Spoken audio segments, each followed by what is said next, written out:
Welcome to the Real Estate to Freedom podcast, the go-to place to gain financial freedom through real estate investing. Here we interview investors, mentors, and entrepreneurs who share their secrets and advice to help you build passive income. Let's get into the show. Hey everyone, this is Augustino. Today you're going to hear from Jordan Madewell, an experienced builder that is not only into multifamily, but also commercial retail. He has aspirations of getting into self-storage and building his portfolio. In this episode, he will tell us how he and his business partner started closing deals in 2016 and how he plans to complete his goal of 100 units by the end of the year. He'll also tell us about his other real estate ventures, building versus buying, and offer some good advice to all real estate entrepreneurs. So let's get Jordan on to talk about building and getting started in the real estate game. Hey, Jordan, welcome to the show. Hey, thanks for having me today. Yeah, great. Maybe you can give us a brief introduction before we get going here. Well, I am in Lubbock, Texas, and I'm a fairly new real estate investor. Been doing it about 3 years, trying to replace my day job income over time. And we have done that through single family duplexes. We have started a investment fund that buys commercial net lease real estate. We have a small 23-unit multifamily apartment complex. So we kind of have a couple different asset classes. We own a construction company, and so we do fix and flips and fix and holds. And my day job also supports the real estate business too. So that's kind of us in a nutshell. Nice. So now maybe you could tell us a little bit about how you got started. What gave you that decision to actually kick this thing off? Well, we got started when we moved out of our house that we were currently living in, my wife and I, and kept it as a rental and then moved into another one. And that kind of got the bug, the itch going, if you will. And about 6 months later, we ended up buying another property.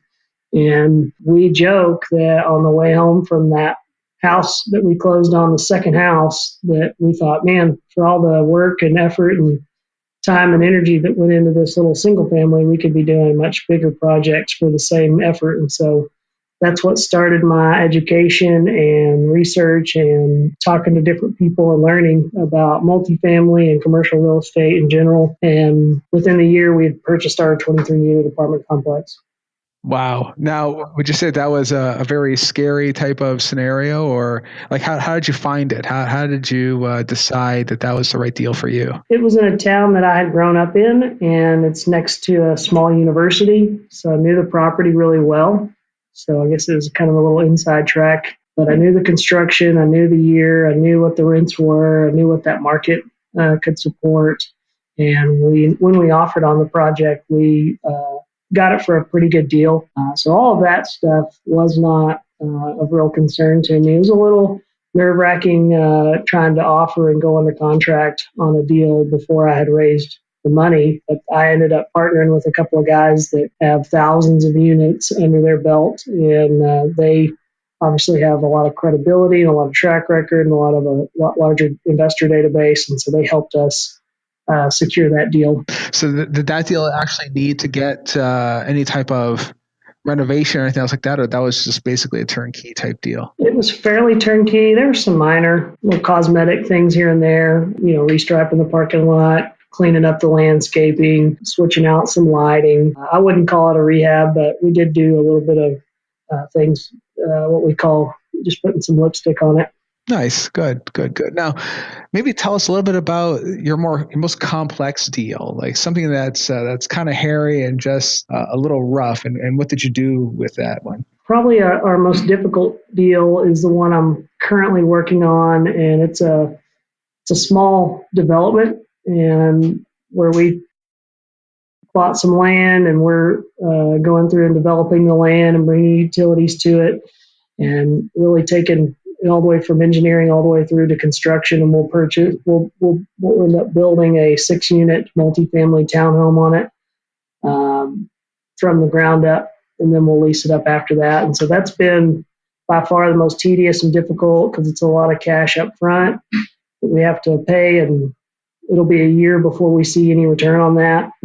And a lot of meetings, a lot of city council stuff. So that one's been difficult, but it'll pay off in the long run. It's just a lot of heartburn and headache in the meantime. Oh, yeah. I can imagine. Now, with that money you mentioned, is that your own cash? Or that's investor funds, or is that a mix of both? That's our own cash on that deal. Oh, wow. Nice. My partner and I probably have over 50 grand in that account or towards that project already. And we've probably still got some more to go before we actually start breaking ground. So it's not huge by the scope of project wise, but when you're trying to just do it individually, it's pretty big. Oh, yeah, absolutely. So it sounds like that then the more complicated components of this project are permitting of the land, the utilities, like mainly just laying out all the construction that goes along with it. Or actually, I'm sorry, before you even lay out the construction, it's all the mechanicals, everything else, setting all that up, it sounds like, right? Yeah, if you're not kind of in the construction business, it can be a pretty hairy deal because even though I'm in it, it's still quite involved. I mean, we had to order a environmental study and we had to order what they call a geo report, which is basically determines what the soil's made out of and if that'll support a concrete slab. We had to have different kind of engineers design the electrical, the plumbing, the HVAC. We had to have structural engineers design the concrete and how it's going to be poured and set up. We had to have those guys also design the framing package so it'll support a continuous roof. And then we have to go in and basically input our own utilities and tie those into the municipality, their utility lines. And so you're kind of basically literally starting from scratch. Even if you're in construction, it's still involved, but if you're not, it's even more difficult. Wow. What considerations do you take when you're building out a deal then? Like, how do you decide where to do it? And what's your typical exit strategy then? I know you said you're not going to make any money until this thing actually is up and running. When do you exit, if you do at all? So this deal made a lot of sense because my partner on it has a small apartment complex, about 80 units just across the street, and it stays 100% full with a waiting list all year long. And so he knows the market. It's 2 blocks away from a neighborhood school. It backs up to a major thoroughfare in that community. It's in Dallas-Fort Worth, by the way. And so that checked a lot of our boxes. The rents really support in that neighborhood and in that market. And so we'll be able to rent this up and make some money on it, but we'll also be really well positioned if somebody wants to come in and purchase all of the units from us. And that's typically a more traditional route for what a real estate developer would do, is they basically build it, lease it up, and then put it up for sale. And we intend to do something similar, but if we need to keep it for a couple, 3 years in the interim, we'll still enjoy positive cash flow. Sure. Now I know you're in Texas, so I imagine that market's going to be on fire for a little while anyway, I would think. So you'll be able to move that thing fairly easily at some point. It seems like a lot of jobs are moving to Texas. The market and the economy stays strong here. And then obviously Dallas-Fort Worth is like the epicenter of multifamily investing and multifamily acquisitions. Yeah, absolutely. Yeah, and given they have such a tight market out there, I mean, are you finding other multifamily investors are looking to build rather than buy? And are they approaching you for that? Or have you been hearing any mumblings about that, seeing that you're in the space? We've had a little bit of inquiry about it, and that'll probably continue. And I would say that'll probably continue, for me at least, on a smaller scale. So I would say that'd be 50 units and under. But what I've really seen a lot of those guys doing is they have started to look past the Dallas-Fort Worth market into a secondary, tertiary markets. So like the town I live in is called Lubbock. It's 5 hours to the west of Dallas-Fort Worth. It's still a good market. It's got over 300,000 people. It's got a good, strong university, Texas Tech University. And so we see guys, especially the bigger guys, looking outside of these kind of tier one markets into the smaller communities and trying to find a little bit higher cap rates or a little bit more deals that need some value added, something they can come in and boost rents to. So we've just noticed a lot more competition in our hometown. Because of that, they've kind of given up on the big city and kind of moving into ours to try to find better prices. Yeah. I do recall just at the opening of of this podcast, you had mentioned that you're trying to work your way to freedom, so to speak. Maybe tell us a little bit about your plan. So right now you're currently constructing and you're buying multifamily. What is your goal with the business on a go forward here?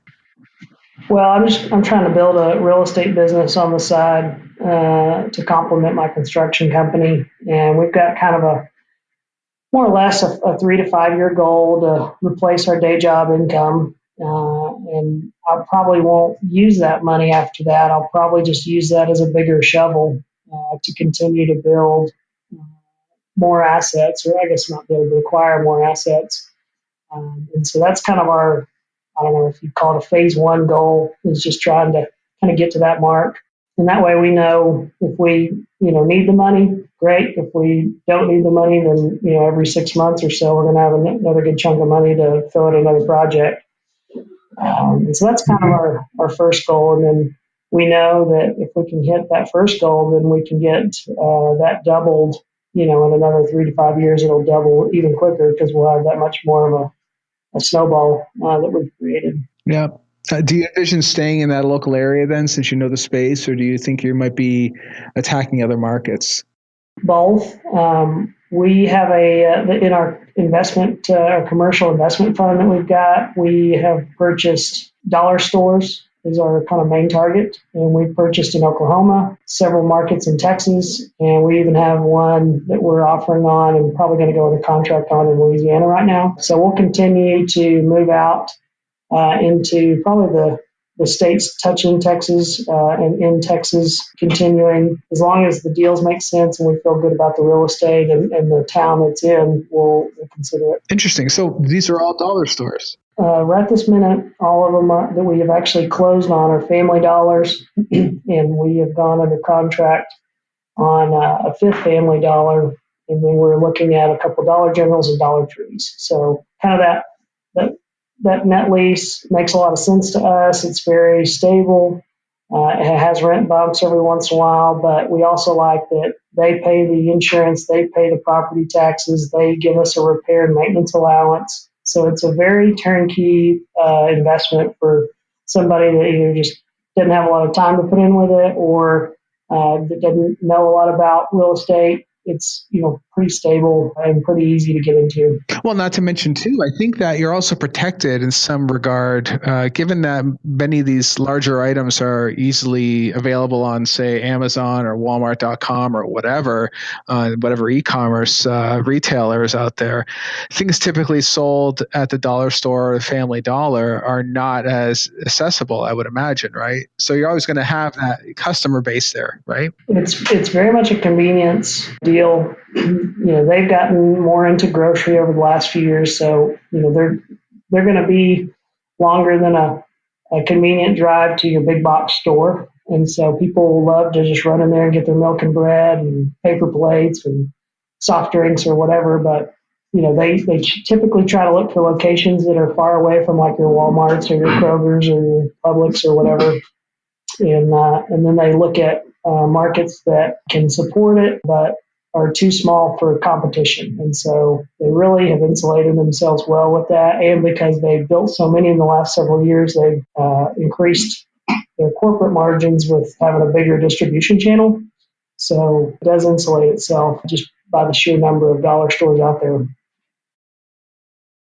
Wow, that is quite a revelation. I mean, we're focused primarily on multifamily, but from a commercial standpoint, that makes for a very compelling case. That sounds like a really good opportunity. Yeah, excellent. We just try to buy stores that tend to be newer, because you can buy a lot of the older stores and get them really affordably, but we want to buy them a little bit newer, so it limits our exposure to them not wanting to renew that lease. It also limits the potential for repair and maintenance headaches, and the newer stores are going to give us a longer life on the lease, so we have a better exit strategy. If for some reason we do decide to get out or sell, we know that we'll have a buyer because there's several years left on it and it's not about to run out. So we feel like that hedges our risk pretty well. And we're trying to buy at a 7.5 cap rate or higher, which still allows our limited investors to make really 8 to 10%, depending on how we purchase it. a year on their money. Is the financing on that the same as with a multifamily, or do you find that it's a little more money because it's a retail, or what? We're typically buying in between 800,000 and 1.2 million is our typical purchase price on these stores.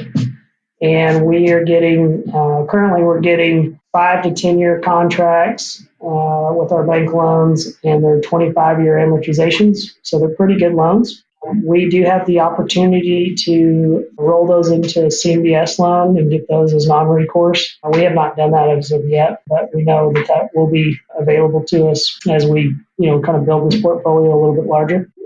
We typically put 25% down, and we're typically getting about a 5%, give or take, on the interest rate. Wow, excellent. That's great. So we're trying to kind of create a model that we can kind of rinse and repeat, and it's, the more stores we get in, it makes our kind of our investment as a whole more stable, because one store does really well and they extend the lease, and it's great. If one store doesn't, and by the off chance it doesn't make it, we're hedged from just having people lose money or having to do a catch call. So we really kind of feel like this has kind of hedged our downside in a good way. Yes. I'm just wondering, are you considering other alternate investments besides dollar stores, like say storage units or anything along those lines? In this fund, we are typically looking for a publicly traded corporate guarantee. So this fund specifically kind of limits us. I think in the future, self-storage, probably a smaller strip center, maybe some light office, maybe like a light medical clinic. Those types of projects, I think, make a lot of sense, and we'll probably consider those. This fund, we're trying to kind of keep the investments as like or similar as possible. So we'll kind of continue to buy those here. But going forward, I think as we get more comfortable with different kinds of commercial leases, we'll definitely be looking at different opportunities. Nice. Good. Yeah, I think it seems to be a regular progression for many multifamily investors is that after a while, they'll start expanding their sites, and some of them do retail, but what I find is most of them are moving into that the self-storage space. From what I've understood here is that self-storage typically lags right behind multifamily in terms of growth, So I think that's part of the reason why that many of these guys gravitate towards that.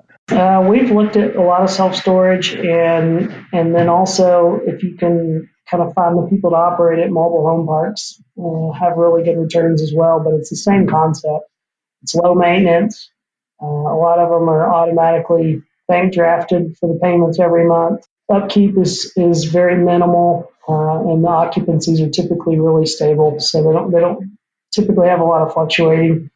If they do, they fill up just as quickly as they turn over. So I think you're right. I think self-storage is a really good asset class, and I think if multifamily continues to heat up, I think people will start looking at that more and more and more. Yes, absolutely. What are some of the biggest mistakes you see other entrepreneurs making when it comes to, let's say, multifamily? I think a lot of people don't have a good team in place, and they just try to do it on their own. I'll be the first to admit that some of the support I've put around me and some of the partners that we have on our deals are why we've had some pretty good success so far. And so I just don't believe in trying to invent the wheel or reinvent the wheel yourself. And so I think surrounding yourself with a good team and people who've done it before is really going to slow your mistakes. It's going to speed up your learning curve. It's going to allow you to do more deals quicker. Yes, that's actually a very good point, because you did mention that before the call, I believe, that you partnered up with someone who currently has like well over 1,000 units on some of these other deals. How do you find those sorts of people? How do you find those sorts of mentors and get in front of them and basically sell them on what you're trying to do? I think it's important to be involved in your local real estate clubs. I think that's a big way. There's several multifamily investing groups across the country and regionally. Obviously, we're here in Texas, and so there's 2 or 3 in the Dallas and Houston markets that are really popular here. That they kind of do a turnkey approach. You join their program, they teach you the basics, they give you an education, then they provide networking opportunities to put you with those experts or those folks that are a little bit more advanced or down the road. But they have those all over the country. Real estate guys is kind of one of the big ones that's known nationwide. But that's kind of how I started mine. Is I kind of started going to some of these networking events and just meeting people. And once you did that, you kind of come across natural opportunities, people you hit it off with. That's what I would do on that side. And then finding a good attorney, finding a good insurance broker, finding a good real estate broker to help you find the deals or help you send you stuff. Good CPA and tax advisor is important on this types of stuff. Because I'm a contractor, I don't necessarily need one, but finding a good contractor or an engineer to help you look at these types of projects, making sure you're not missing something that'll cost you a lot of money, that's important. And then also you just have to start kind of coming up with a database of people that might want to participate if you're trying to raise money as a syndicator. Obviously, you have to go through the proper SEC compliant channels and fill out all that paperwork as we do. But that's kind of, the team that I try to surround myself with on each of our larger deals. And I think it makes it easier for the banks to lend us money when they see that we have our act together and that we're organized and have a game plan and we've done this before.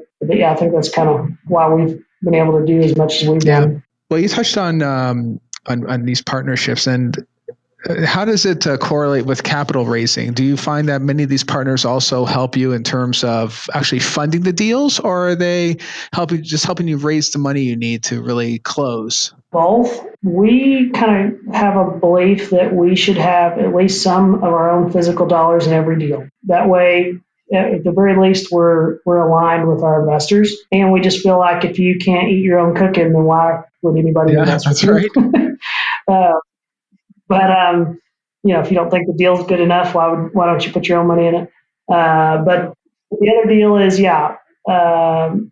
I try when I give advice to guys, I tell them on their first couple deals, you need to have raised twice the amount of money you need on paper, because invariably you'll have people back out or just get cold feet or not be able to do it. And so you want to have enough resources to go get that money when the time comes, so you don't end up having to back out of a closing and lose, earnest money or money that's gone hard or stuff you've already spent on attorneys and inspections and et cetera.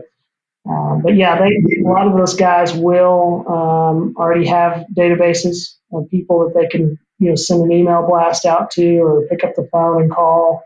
And, the more you do that, the more people will reach out to you and just, hey, the next deal we have, I want to know about it. Okay, well, we've got to sit down and talk about it and show you what the real opportunity is, what the risks are. I mean, it's not just that cut and dry, but you kind of develop a track record after people see you've been doing it for a couple of years, especially when, their friends or their family, gets checks in the mail every quarter or every month or however you set it up. And so you just kind of develop, credibility when you have done one or two of them, and it's just a kind of a all together. So we'll put money in the deal personally, some of our friends and family, but then after that we end up raising money from other passive investors. What resources are you actually using then when you're talking to people and make them want to stop and just say, hey, what did you say? I need to write that down. Like, where are you finding your resources to really study and keep track of what's going on in the market? When I first started learning, I listened to as many podcasts as I could find.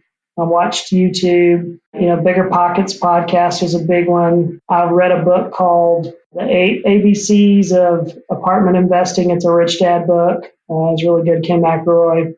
And then another book was called The Complete Guide to Buying and Selling Apartment Complexes by Steve Burgess. That was really good. And then when I just, either ignorance or naivety, I would listen to a podcast. If I liked what a guy had to say, I would shoot that guy an email and ask for a phone call, or I would just pick up the phone and call them if they left their phone number and just kind of say, hey, can I pick your brain? And I would just come up with a list of questions based on that podcast and just quiz them and try to understand why they looked at deals the way they did, or why they liked this specific deal or whatever. And so I just try to learn that way. And then, we continue to learn about markets. There's some simple stuff When we go into a market, we look at the demographics. We look at household incomes in the neighborhood or in the kind of part of town that we're looking at. We try to pull a crime report when it's applicable. We try to kind of interview the broker, especially if we've done some business with them in the past. They kind of know what we're looking for. We try to talk to the bank and say, hey, especially if it's like Fannie Mae or Freddie Mac, and say, hey, are y'all comfortable in this submarket? You're comfortable lending here? Is there any reservations you would have? Sometimes the different mortgage brokers or real estate brokers have looked at these deals in the past, and they'll kind of say, hey, look, be careful for this, or this is a great one. You need to look at this one. So we try to just kind of gather as much data as we can in addition to the offering memorandum and rent roll that we get and P&L that we get for each apartment complex, or at least the deal we're looking at. We try to really feel comfortable with the town we're investing in and the people we're renting to. Yeah, I think that's a very big part of it. I think what I've also found is that some of these municipalities to vary their taxes. I mean, you can literally go one town over and pay 30% more in taxes. It's those are the sort of things, those little getchas that if you don't watch out for that, could really hurt a deal tremendously. We probably miss out on a lot of deals because we're a little more conservative in our underwriting. We always underwrite our deals with a tax increase over what is shown in the expenses. We always put a line item for repairs and maintenance. And we always underwrite with, depending on the deal, a 7 to 12% vacancy, depending on how we feel about the market. So we try to kind of make it work and make the deal make sense with several things not going our way. And then if we can have things go our way, then it's just That's right. Yeah, I mean, it sounds like you're also doing it. This is over and above the standard 50% expense. You're taking into account a far greater hit just in case things go south in a hurry. So it sounds like. Well, that basic 50% rule is a good rule of thumb. I feel like that's just a rule that kind of lets you decide if you want to take a closer look at a property. I don't feel like it's nearly enough information to make a decision on or make an offer on. Yes, absolutely. Well, good. Tell us about your morning ritual. How do you start off the day? Because I truly believe that it takes a great deal of discipline to do what we do, and it all starts with how you begin your day. Well, you're going to laugh at me. I have 4 children, 6 and under, so my day starts in between 1 and 6 a.m. getting up halfway through the night to put kids back to bed. But no, we usually, I get up and get my oldest. She's a kindergartner, get her ready for school and get her out the door. And then it just depends on the part of the week. So some of my days are very set in stone. Some of our commercial contracts, we have to give some reporting. So I have days that I know I'm going to be in the office. So once I drop my daughter off at school, I usually kind of do our morning rounds and check jobs that we have going on that are inside my town. Once I get to the office, kind of make sure there's no fires put out. Then I kind of usually try to give myself a little bit of time to look at any deals that have come across the email or that I got calls on. I will tell you I'm a big goal setting guy. And so I got a daily planner, and I haven't done really well with this lately, but from probably the last 7 or 8 months, I wrote the same 7 or 8 goals down every day or every other day. It was at least 3 times a week. And it was anything from spiritual goals to financial goals to real estate investing goals to just, making sure I spend quality time with my wife and children, making sure I have enough time to pray and spend time with God, making sure that I'm, getting the kind of business in to make sure our construction company succeeds. Anyway, I wrote these goals down at least 3 times a week, over and over and over, page after page after page after page. And I think that does something to your subconscious. I think that does something to how you look at things, the lens you're looking at it. It makes you more focused. And I really do believe in kind of that.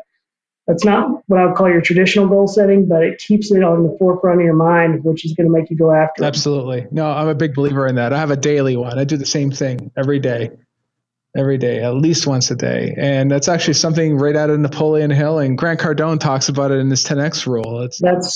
I have my 10X planner. That's exactly what it is. And, There we go.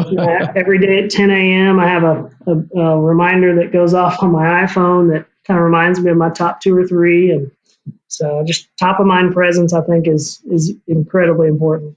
Yes, absolutely. I think it's just what you said. It reinforces your subconscious to really keep an eye out for those opportunities.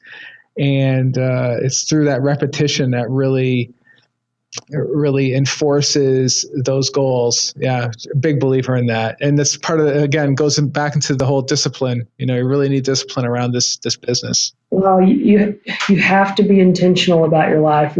Our lives are too busy now.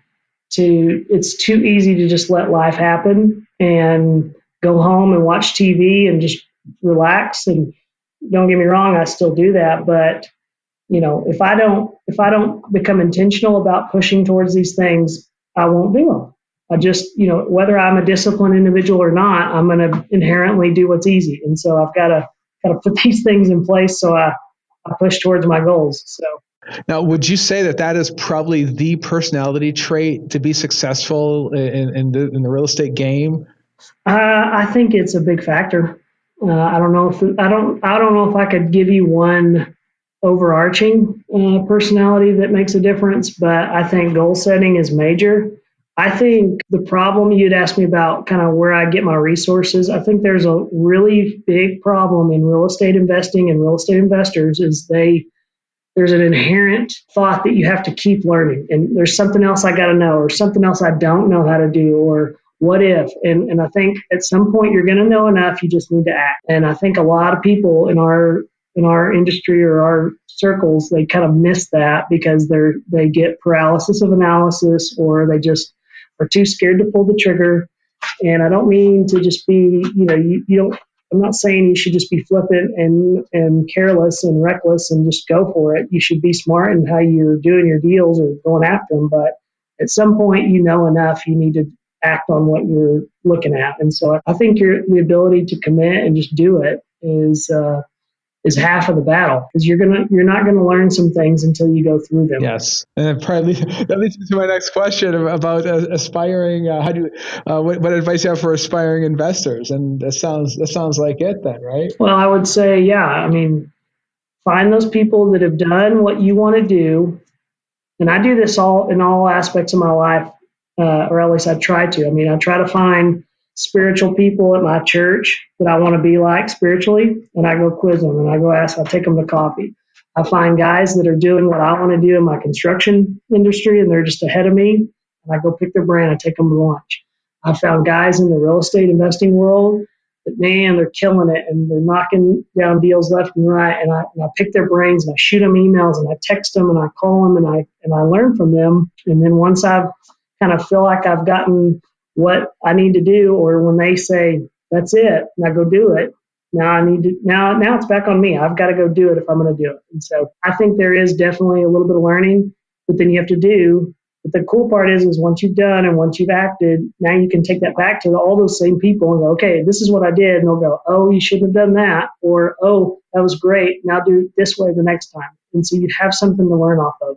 Yes, I think the moral of the story is you need to take action. It's study and then take action. Absolutely. Yeah, absolutely. So what's exciting you right now? I'm excited about just kind of what we have built with this commercial real estate fund. I think that's opened a lot of doors. It's gotten people excited about doing deals, and it's allowed us to kind of make a name for ourselves in that space. I'm excited about my construction company as we continue to pivot to doing more fix and flips or buying land and building, single family and duplexes on. Overall, we're just we're busy and it's hectic, but we're in a good place. And so I think I'm going to continue to try to I would really like to find one or two more multifamily deals this year, but we're going to really push to try to at least close on 2 or 3 more of our dollar store fund deals this year. So I think just trying to close in on that, replacing my day job income, I think is a big deal. Or at least for me it is. That's one of my kind of overarching goals. I feel like we've spent the last 2.5 years laying a foundation, and now we're able to really kind of see some fruit of that. Yes. Excellent. How are people able to reach you? Oh, yeah. Feel free to reach me. I've started a website that kind of gives you a little bit of info about me. It's called madewellinvestments.com. They're more than welcome to email me at jordanmadewell@gmail. That's my first and last name. Call or text me. My phone number, you can leave that in your show notes, but it's 806-570-0264. I love to talk real estate. I love to tell you what I've done well and what I've done poorly, however I can accommodate people. Great. I'll be sure to include it in the show notes. But Jordan, thank you so much for making the time, and thanks for being on the show. I really appreciate it. Thanks again, Jordan, for coming on the show. As we go through tight market cycles, building is sometimes an option if you partner with a good general contractor. There are always ways to minimize out-of-pocket equity when dealing with real estate development, but you also need to keep in mind that development is a longer process, typically 6 to 12 months, depending on rezoning and planning. As Jordan moves towards building his commercial business and reaching his multifamily acquisition goals, it'll be exciting to track his progress. Of course, he offers some great and inspirational advice to new and experienced investors alike. If you want to reach out to Jordan or learn more about his fund, you can get him on madewellinvestments.com. I also included his contact info in the show notes. I hope this is helpful for you guys, and I'll see you next time. Thank you for listening. We hope you enjoyed the Real Estate to Freedom podcast. For more free podcasts, articles, videos, and resources, go to www.realestatetoFreedom.com.